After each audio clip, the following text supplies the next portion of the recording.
Deborah's going to read to us from Psalm 19 about the wisdom of God. The heavens declare the glory of God, and the firmament shows his handiwork. Day unto day utters speech, and night unto night reveals knowledge. There is no speech nor language where their voice is not heard. Their line has gone out through all the earth, and their words to the end of the world. In them he has set a tabernacle for the sun, which is like a bridegroom coming out of his chamber, and rejoices like a strong man to run its race. Its rising is from one end of heaven, and its circuit is to the other end. There is nothing hidden from its heat. The law of the Lord is perfect, converting the soul. The testimony of the Lord is sure, making wise the simple.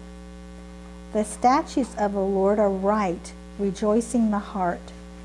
The commandment of the Lord is pure, enlightening the eyes. The fear of the Lord is clean, enduring forever. The judgments of the Lord are true and righteous altogether. More to be desired are they than gold, yes, than much fine gold.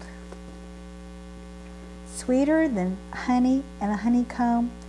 Moreover, by them your servant is warned, and in keeping there is great reward. Who can understand his errors? Cleanse me from secret faults. Keep back your servant also from presumptuous sins. Let them not have dominion over me, then I shall be blameless, and I shall be innocent of great transgression. Let the words of my mouth and the meditation of my heart be acceptable in your sight, O Lord, my strength and my Redeemer.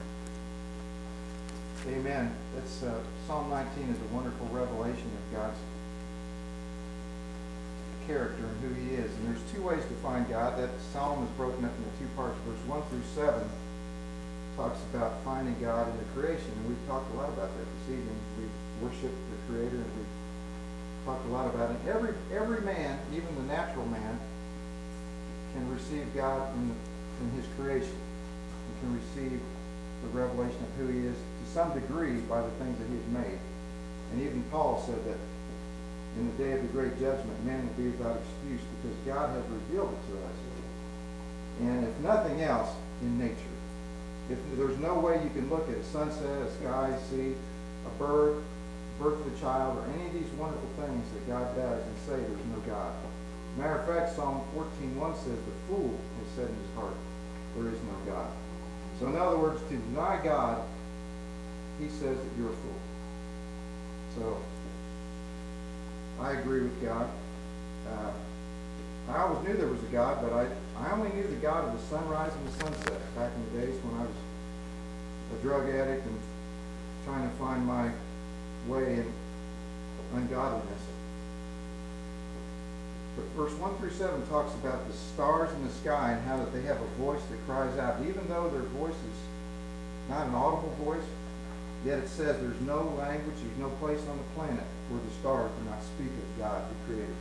There's no place in all creation where he does not make it plain that he has made all these things. And then if we take it to the next step deeper, that he's made you and I.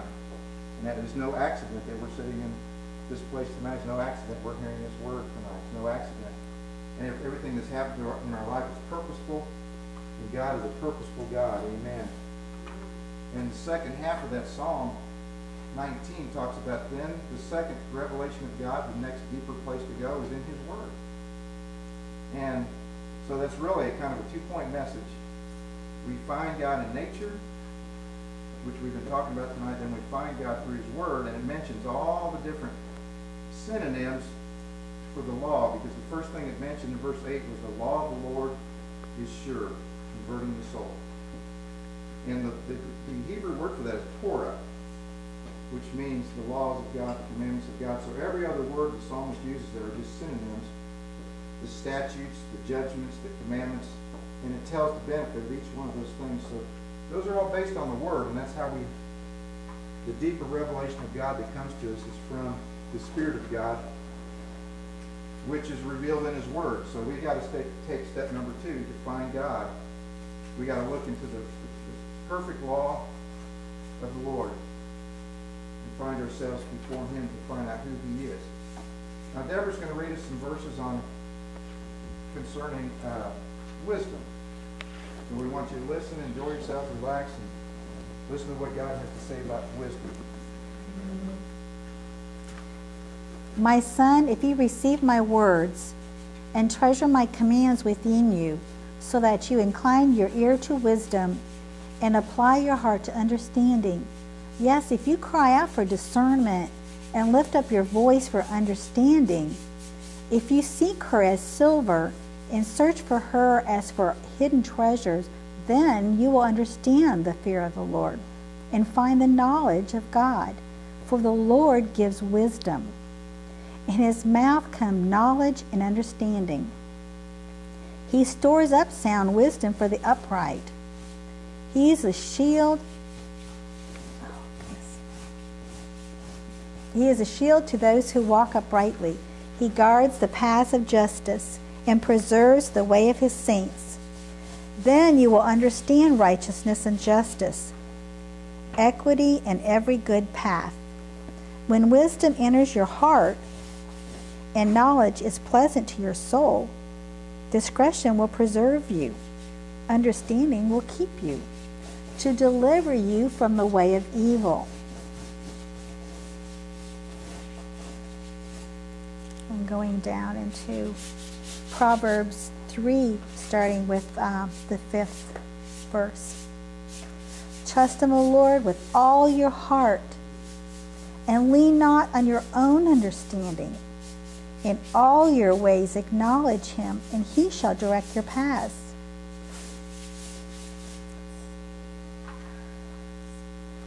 Then going down to verse 13 in the same chapter. Happy is the man who finds wisdom, and the man who gains understanding. For her proceeds are better than profits of silver, and her gain than fine gold. She is more precious than rubies, and all the things you may desire cannot compare with her. Length of days is in her right hand, in her left hand riches and honor. Her ways are ways of pleasantness, and all her paths are peace. She is a life to those who take hold of her, and happy are all who retain her. The Lord by wisdom founded the earth. By understanding he established the heavens. By his knowledge the depths were broken up, and clouds dropped down the dew.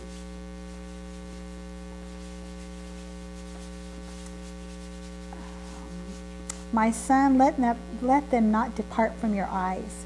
Keep sound wisdom and discretion, so they will be life to your soul and grace to your neck.